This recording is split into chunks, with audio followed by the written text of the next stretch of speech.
Hi, welcome back to Mathematics Specialist channel.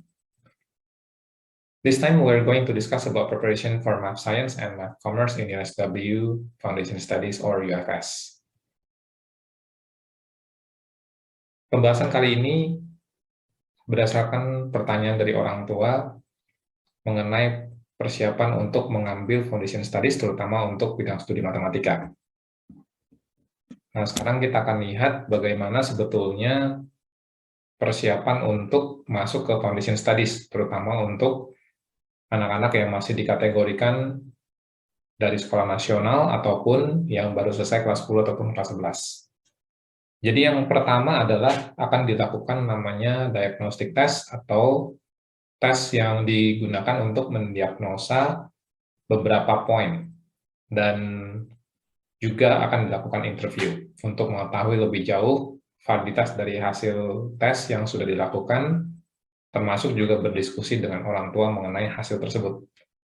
Nah, pada dasarnya poin yang pertama, tes tersebut digunakan untuk mengetahui sejauh mana skill yang dipunya dari calon siswa tersebut dalam bidang studi matematika. Nah, baik itu pengolahan angka, kemudian operasional dalam matematik, dan lain sebagainya. Jadi dari yang paling dasar sampai ke yang cukup rumit. Nah, materi-materi yang diberikan itu diambil dari topik-topik IGCSE dari kelas 7 sampai kelas 9 atau Sek 1 sampai Sek 3 ditambah dengan GCE AS level untuk Firman 1. Nah, dari sini nantinya akan terlihat sebetulnya permasalahannya itu akarnya ada di mana. Sumber masalahnya dari mana. Kalau memang masalahnya itu dimulai dari Sek 1 terutama mengenai pecahan, kemudian operasi hitung, ini yang menyebabkan nantinya sampai di akhir studi pun itu pasti tidak bisa mengikuti dengan baik, karena memang akar permasalahannya tidak dibenahi sedini mungkin, sehingga sudah sangat terlambat diketahuinya nanti, dan akhirnya program yang sudah diambil ya akan mubazir, karena memang tidak mendapatkan hasil yang maksimal. Kemudian setelah hasil diperoleh, biasanya saya akan membuat atau mendesain silabus dan juga nanti yearly planner-nya. Dari situ akan dilihat silabus, kemudian pembabaran nanti bagaimana tentang plan dari waktu yang dimiliki sampai nanti program tersebut berjalan atau sampai terakhir. Nah, setelah hasil ada, nanti akan didiskusikan dalam bentuk interview, yaitu akan ada yang namanya three-way conference, jadi antara orang tua, calon siswa, dan juga saya sendiri. Nah, dari interview ini akan dilihat lebih jauh. Sebetulnya nanti akar permasalahannya di sini, apakah akan ada peluang yang besar untuk bisa nilai itu diperbaiki atau memang tidak bisa maksimal karena memang ada beberapa hambatan. Nah, hambatan-hambatan ini biasanya yang pertama, kesediaan untuk bisa menyediakan waktu untuk belajar lebih banyak, itu sulit didapatkan. Kemudian yang kedua, mungkin belum ada support dari orang tua, ataupun juga ada halangan-halangan lainnya. Nah, di dalam interview itu nanti semua akan dijelaskan tentang semua konsekuensinya. Jadi, misalkan akan ada PR yang diberikan setiap kali pertemuan, atau kemudian ada juga misalkan bahan yang cukup padat yang harus disampaikan dalam tenggang waktu tertentu. Nanti semuanya itu akan terlihat dari planner yang ada. Nanti juga akan terlihat seberapa berat nanti yang harus dijalani, sehingga bisa lebih diprediksi untuk dalam 1 minggu itu butuh berapa jam pertemuan untuk mengcover semua materi. Jadi disesuaikan dengan kebutuhan, bukan karena memang itu sudah dipatenkan. Jadi dilihat dari kasusnya, kemudian diprediksi berapa lama dibutuhkan, dan dari prediksi atau yearly plan yang sudah dibuat, nantinya semua itu bisa lebih cepat selesai atau juga mungkin bisa lebih lambat. Semua tergantung dari progres, dan itu kuncinya ada di orang tua dan anak. Tetapi yang paling penting adalah anaknya itu sendiri. Nah, kemudian untuk step kedua, kita akan conducting tuition-nya. Nah, untuk masalah kapan selesai preparation-nya itu tergantung dari kasus dan juga waktu yang dimiliki. Untuk tujuan akhir tentunya dari IGCSE itu harus di-cover. Kemudian akan masuk ke GCEAS level, Firmat 1, 2, 3, dan untuk Math Commerce terutama itu hanya ada beberapa chapter saja dari Firmat 3, tidak semua. Sementara juga nanti kalau memang untuk Math Science, Firmat 3 tidak meng-cover semua, ada bagian-bagian tertentu yang nantinya hanya akan diberikan jika memang tujuan akhirnya masuk ke engineering. Nah, itu harus diberikan. Dan yang terakhir adalah probability dan statistics. Nah, ini hanya masuk ke probability statistics 1, untuk yang further statistiknya hanya sebagian kecil saja. Dan itu berlaku untuk math, commerce, dan juga science.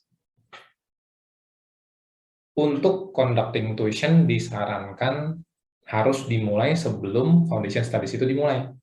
Jadi masih punya waktu untuk menyelesaikan IGCSE terlebih dahulu, dan akan jauh lebih baik lagi kalau Firma 1 juga sudah involved di situ sebelum foundation studies-nya dimulai. Pertanyaannya kenapa demikian? Nah, di dalam foundation studies di tengah term pertama itu sudah ada ujian. Dan topik yang di-cover itu semuanya dari IGCSE. Kemudian setelah midterm 1 selesai, materi untuk math science itu sudah mulai masuk ke kalkulus.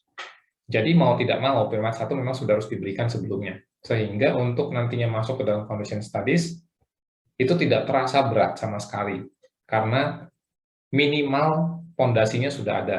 Dan ketika pondasi ini sudah ada, akan dilanjutkan kembali dan direview lebih dalam di dalam foundation studies. Karena ada beberapa hal yang memang di GCE itu tidak ada, tetapi di foundation studies ada. Dan itu nantinya akan saling melengkapi. Kemudian di dalam konteks misalkan, selama perjalanan sebelum foundation studies itu dimulai, hanya bisa meng-cover IGCSE saja.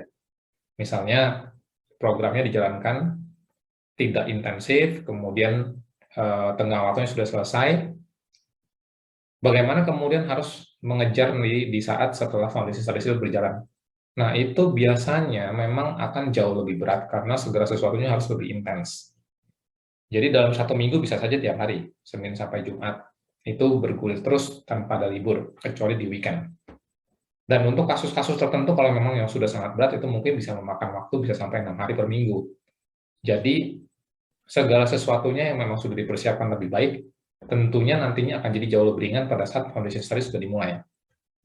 Karena pada saat term kedua sudah berjalan, baik commerce maupun science itu tingkat kesulitannya akan jauh meningkat, karena topik-topiknya bisa dikatakan ya untuk mayoritas yang baru selesai kelas 10 itu hampir semua belum pernah diberikan di sekolah.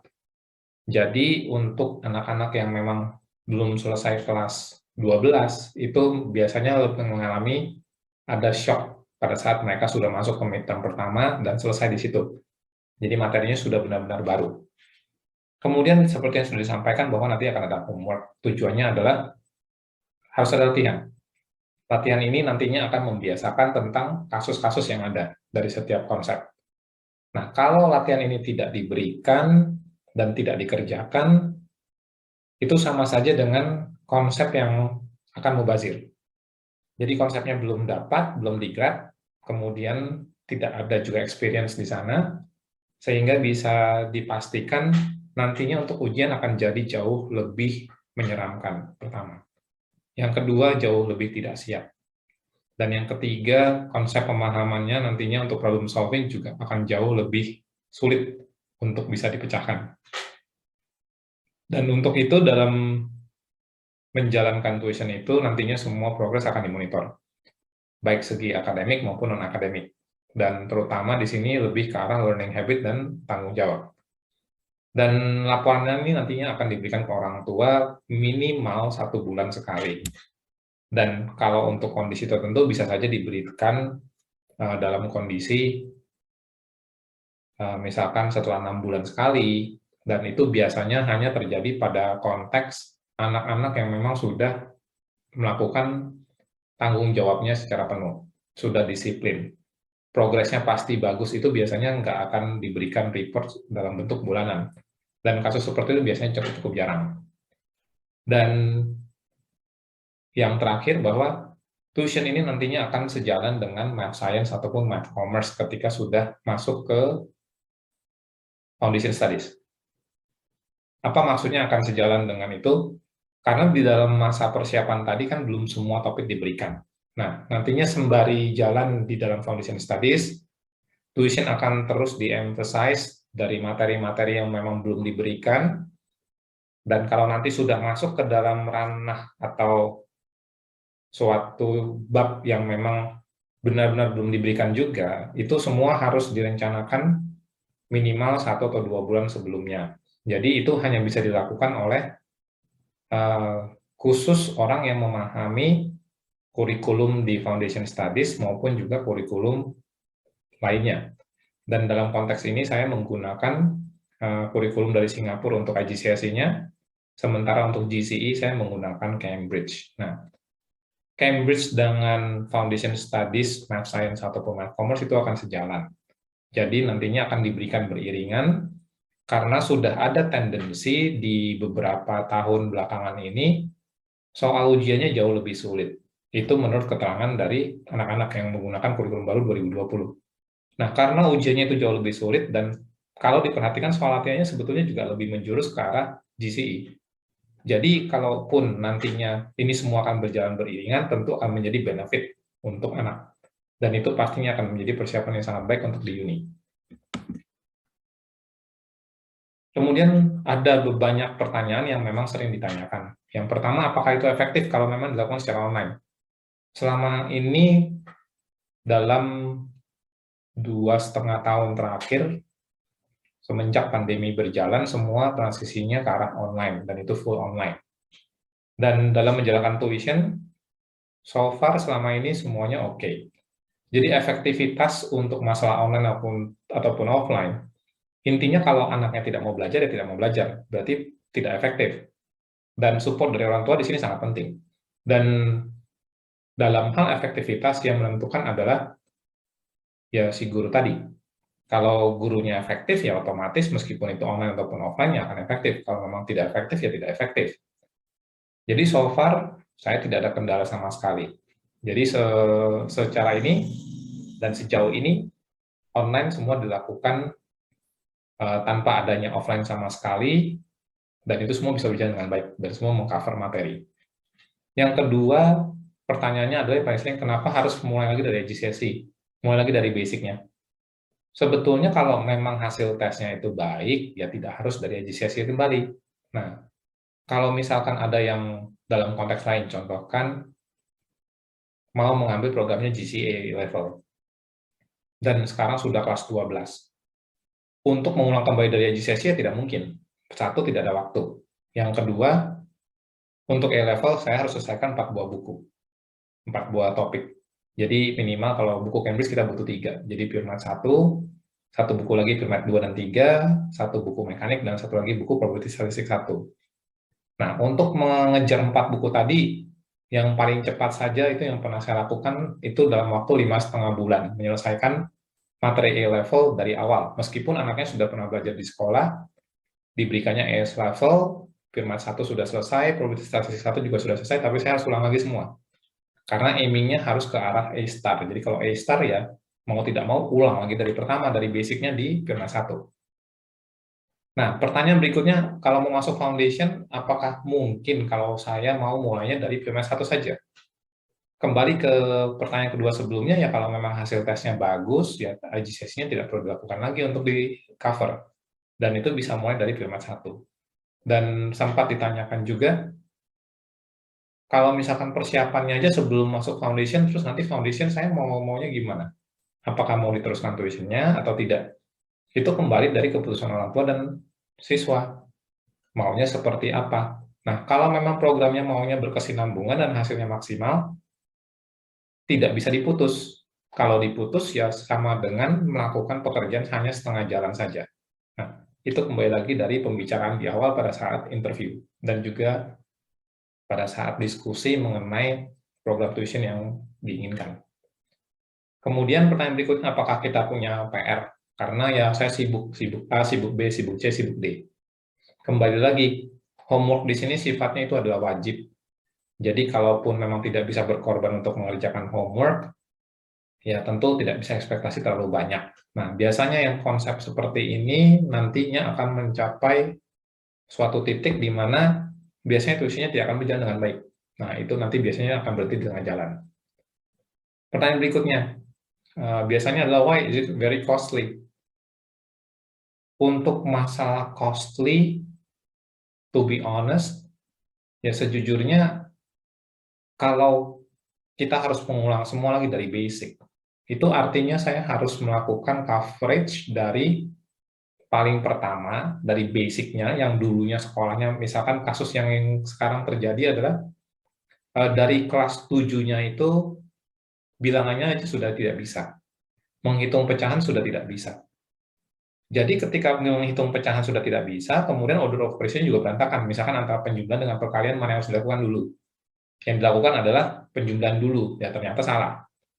Dan ketika sudah masuk soal kompleks, kesalahannya otomatis ini akan berulang terus dan tidak ada solusi. Nah, ini yang menyebabkan kenapa ada harus penanganan khusus untuk memang yang basic-nya sudah hancur di bawah.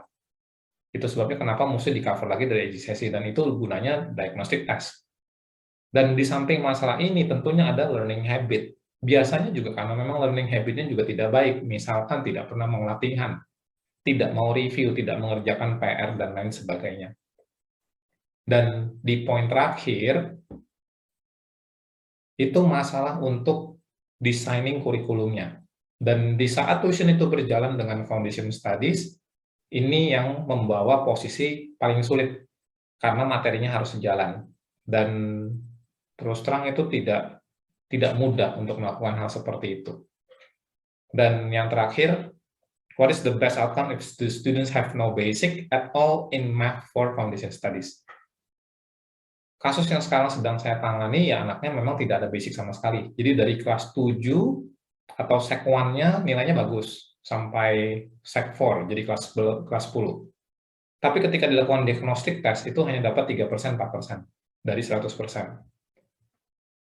Ketika diinvestigasi lebih jauh, ternyata memang anak ini mengakui bahwa dia tidak bisa mengerjakan matematika dengan baik. Dan dia memang juga lemah di matematik. Dia merasa bahwa memang nilainya itu tidak wajar di rapor. Dari sini terlihat bahwa sebetulnya anak ini sudah aware. Orang tuanya pun aware bahwa tidak bisa mengajari anaknya di rumah untuk masalah akademik. Sehingga saya harus take over. Nah, pada saat itu hanya tersisa 1 bulan sebelum masuk ke foundation studies.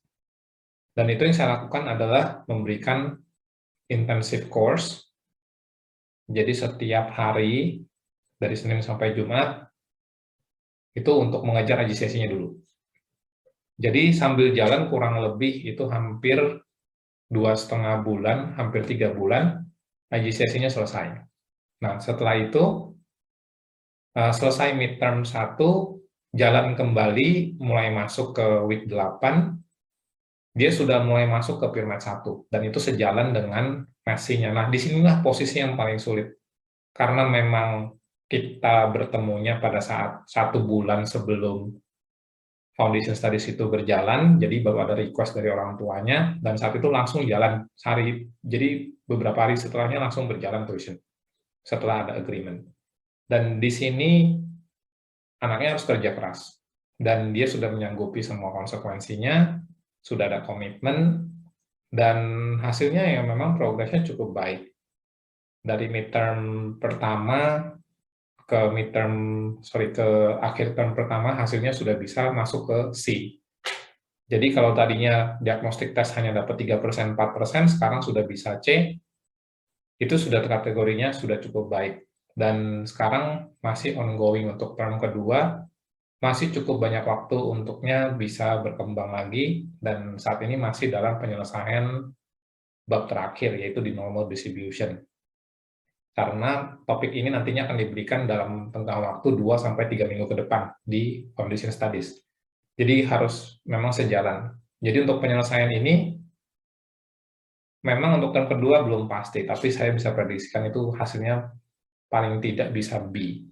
Dan nantinya untuk total nilai GPA-nya untuk math ya, kalau diprediksi bisa C+, bisa B-, Ya tergantung dari distribusi normalnya nanti dari kurva yang diperoleh dari hasil ujian di term kedua.